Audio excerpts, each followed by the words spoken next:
definitely, in my opinion. And here I provoke laughter.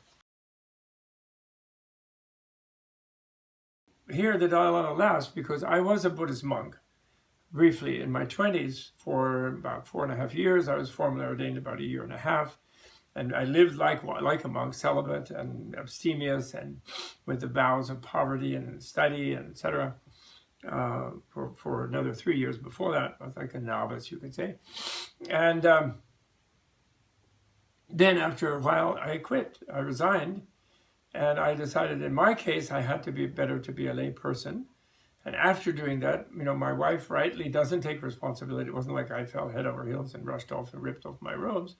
I had already decided not to be a monk. And then actually among the women that I met subsequently, I happened to fall in love with someone. Then I followed the American or Western theory that you see quite a lot of, hear quite a lot of in Buddhist circles, Western Buddhist circles, that, you know, those were fine in those Asian societies, but we don't need to be monks. And we learn a lot from our wives, which in male case is very true, and from children and having to raise children, being responsible citizens. And therefore, you know, we shouldn't bother with the monastic order particularly, and we can have a Sangha community, which are Buddhist practitioners who are lay people. And that's more important for us here in the West. And you hear that a lot, and I subscribed to that for a while. Naturally, one wants to rationalize one's own behavior, as, you know, what one did was the cutting edge and the new wave of what should be done in the world. And I subsequently studied more carefully Buddhist history and world history, and I realized that the great problem of the world today, one of the two greatest problems, or three greatest problems in the world today, is militarism and military violence and military, you know, budgetary expenditure in weapons and weapons trading and dealing.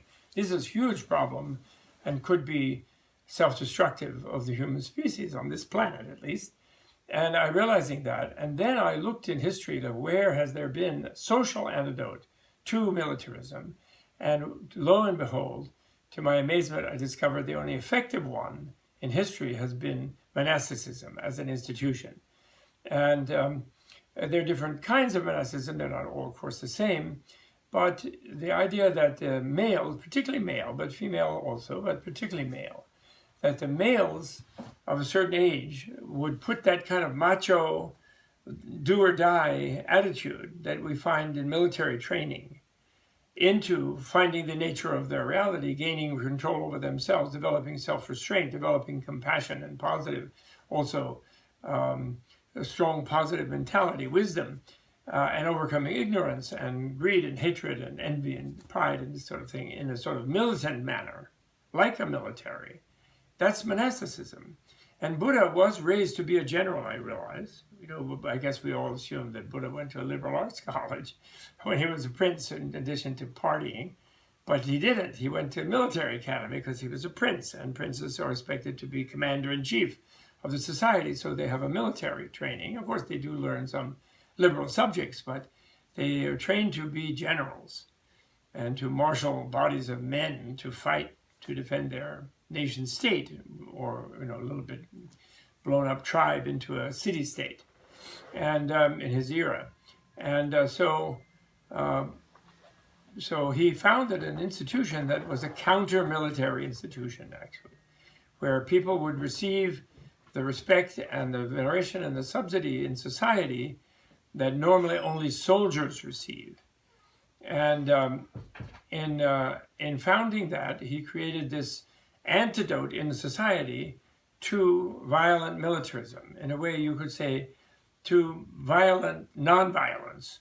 You know, the monks, because the monks are sort of violent with themselves a little bit, although he made a big point, even an example in his life, not to be too self-mortifying, but still they are somehow restraining and renunciant.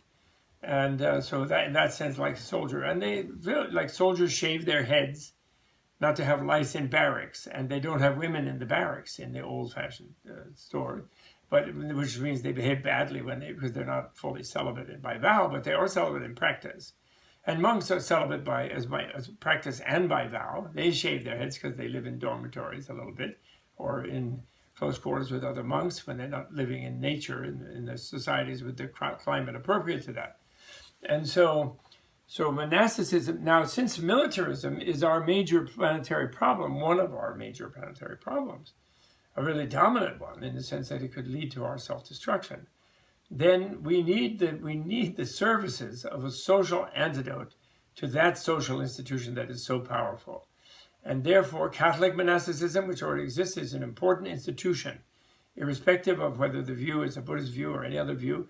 The fact that it leads men, and women too, but especially men, who are the Rambos, have been, at least heretofore, most societies, the Rambos, to turn that kind of macho boot camp training into monastic boot camp training of how to be nonviolent and how to be gentle and how to be self-restraining in their negative emotions and negative actions, like killing people and taking their stuff and abusing and then looting and raping.